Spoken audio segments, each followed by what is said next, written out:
حضرت عمر رضی اللہ تعالیٰ عنہ روایت کرتے ہیں کہ زید بن سعنہ نامی ایک یہودی تھا جس کو حضور نے قرض دینا تھا۔ آقا کریم علیہ الصلوۃ والسلام دو جہاں کے مالک ہیں، لیکن حضور کا فقر اختیاری تھا۔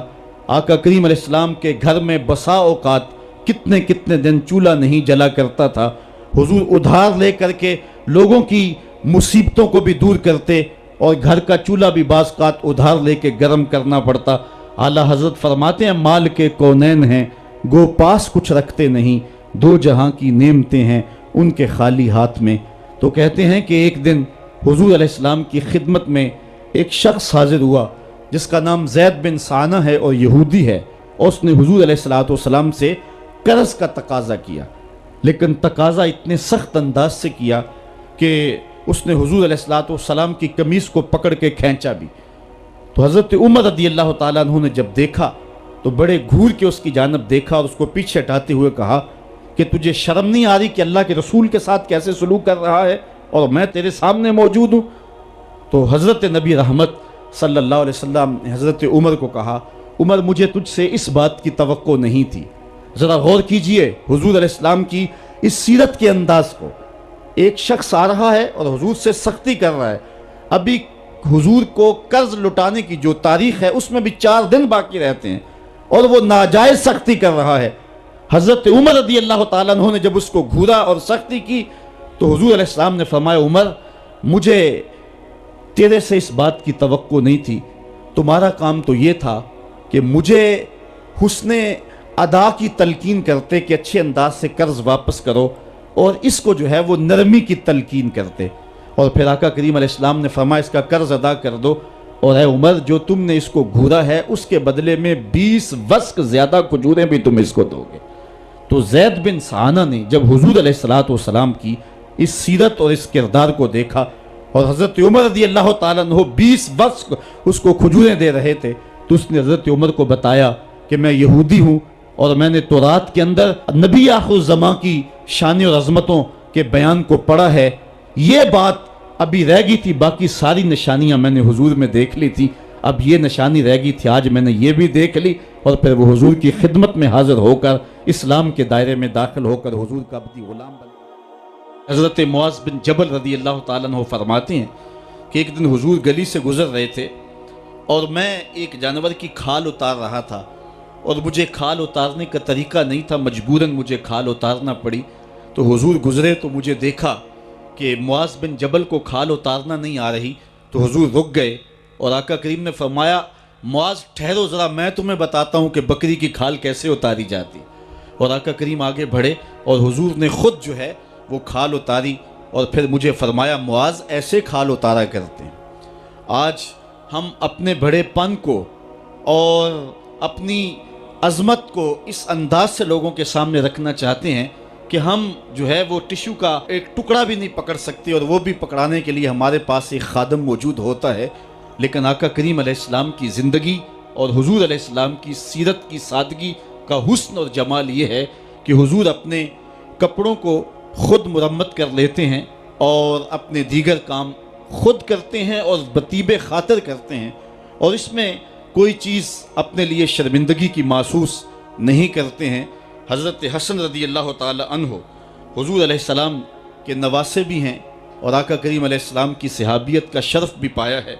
کہتے ہیں کہ کانا یجلس علی الارض، حضور علیہ السلام کی سیرت یہ ہے کہ حضور زمین پہ بیٹھ جاتے تھے، زمین پر بیٹھنے میں حضور شرمندگی محسوس نہیں کیا کرتے تھے، اس کو اپنے سٹیٹس کے خلاف نہیں سمجھا کرتے تھے، زمین کے اوپر حضور بیٹھ جایا کرتے تھے، اور فرماتے ہیں وَيَطْعَمُ، اور زمین کے اوپر بیٹھ کر کے حضور علیہ السلام کھانا تناول فرمایا کرتے تھے۔ حضور کی عادت یہ تھی کہ آقا کریم جب بھی کھانا کھاتے تو حضور جھک کر کے کھانا کھاتے۔ فرماتے ہیں کہ میرے پاس ایک فرشتہ آیا جو کعبۃ اللہ کے صحن میں کھڑا تھا، اور اس کی کمر کعبۃ اللہ کی چھت کے برابر تھی، اتنا اس کا قد تھا، اور اس نے مجھے کہا کہ آپ اگر چاہیں تو آپ کو نبی اور بادشاہ بنا دیتے ہیں، اور آپ اگر چاہیں تو آپ کو عبد اور نبی بناتے ہیں۔ تو فرماتے ہیں کہ میں نے جبریل کو دیکھا، اور جبریل مجھے اشارے سے تواضع کا حکم دے رہے ہیں، تو میں نے عرض کی کہ میں نبی اور عبد بننا چاہتا ہوں۔ تو جب یہ بات حضور نے کہی تو فرمایا عائشہ اگر میں نبی اور بادشاہ بنتا تو یہ جتنے بھی پہاڑ ہیں یہ سونا بن کے میرے ساتھ چلتے، لیکن میں نے اس بات کو اختیار نہیں کیا۔ اور اس کے بعد حضور علیہ السلام جب بھی کبھی کھانا کھاتے تو حضور جھک کر کے کھاتے، جس طرح مالک کی دہلیز سے خیرات ملتی ہے اور کوئی خادم اس کو جو ہے وہ شکرانے کے طور پہ جو ہے وہ انتہائی عجز کے ساتھ کھاتا ہے، ساری زندگی حضور نے کھاتے اور پیتے ہوئے تکیہ نہیں لگایا،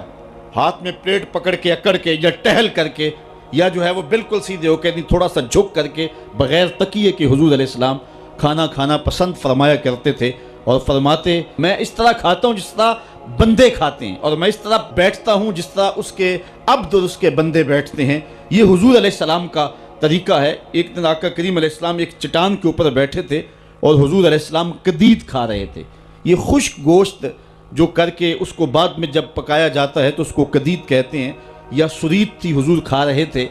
تو ایک خاتون وہ گزری اور اس کے بارے میں اہل علم کہتے ہیں کہ وہ بڑی زبان دراز تھی اور وہ مردوں کو بھی ایسی ایسی باتیں کرتی کہ لوگ جو ہے وہ اس کی شر سے بچا کرتے تھے۔ تو اس نے کہا کہ آپ تو ایسے کھا رہے ہیں جس طرح کے عبد کھاتے ہیں۔ تو حضور علیہ السلام نے فرمایا اگر میں عبد نہیں ہوں تو کون عبد ہے؟ فرمایا میں سب سے بڑا عبد ہوں۔ تو جب یہ بات سنی تو اس کے قدم رک گئے اور اس نے حضور علیہ السلام کی خدمت میں عرض کی کہ حضور آپ پھر اکیلے ہی کھا رہے ہیں، مجھے بھی کھلائیں۔ تو حضور نے ایک لقمہ اٹھایا، فرمایا لو تم بھی کھا لو۔ تو اس نے کہا یہ نہیں، بلکہ جو آپ کے منہ میں ہے میں وہ کھانا چاہتی ہوں۔ تو حضور علیہ السلام نے اپنے منہ کا نوالا نکال کر کے اس کے منہ میں ڈال دیا۔ تو کہتے ہیں کہ اس کے بعد کبھی بھی اس کی زبان پر کبھی فحش بات آئی نہیں تھی۔ حضور کے جوٹے کی وہ برکت تھی اور اس کا وہ فیضان تھا کہ اس کے اندر ایسی روشنی ہو گئی۔ پہلے وہ سخت لعان تھی، گالیاں دینے والی تھی اور فحش گفتگو کرنے والی تھی، لیکن حضور علیہ السلام کے جوٹے کی برکت سے اللہ تعالیٰ جل شانہ نے اس کی زبان کو حسن بھی دے دیا اور جمال بھی عطا فرما دیا۔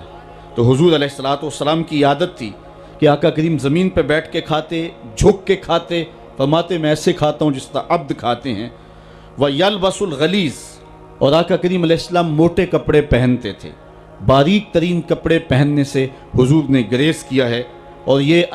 وَيُطِيلُ الصَّلَاةَ، اور حضور کی نماز لمبی ہوا کرتی تھی۔ وَيُقَصِّرُ الْخُطْبَةَ، اور خطبہ حضور مختصر فرمایا کرتے تھے۔ وَلَا يَانِفُ أَن يَمْشِيَ مَعَ الْأَرْمَلَةِ وَالْمِسْكِينِ فَيَقْضِي لَهُ الْحَاجَةَ، اور حضور علیہ السلام اس بات میں کوئی شرمندگی محسوس نہیں کیا کرتے تھے کسی مسکین، کسی لاچار، کسی بیوہ، کسی یتیم اور کسی مسکین کے ساتھ چلیں اور اس کے کام آئیں اور مصیبت میں اس کا دکھ بانٹ دیں اور اس کی حاجت کو حضور پورا فرما دیں۔ یہ حضور علیہ السلام کی سیرت کے وہ روشن پہلو ہیں کہ آقا کریم علیہ السلام کی سیرت زمانے کے سامنے ایسا نور بانٹتی ہے، ایسے اجالے پھیلاتی ہے۔ ایک شخص نے حضور علیہ السلام سے وعدہ کیا کہ آپ یہاں رکیں اور میں ابھی آتا ہوں، تو آقا کریم علیہ السلام اس کے انتظار میں وہاں رکے۔ 3 دن گزر گئے اور وہ نہ آیا، چونکہ حضور وعدہ کر چکے تھے کہ میں تیرے آنے تک یہاں رہوں گا۔ تیسرے دن اس کو جا کے یاد آیا تو وہ واپس پلٹا، تو آقا کریم نے جواب میں صرف اتنی بات کہی، آپ نے فرمایا یا فتح قد شککت علیہ، اے نوجوان تو نے تو مجھ کو مشقت میں ڈال دیا۔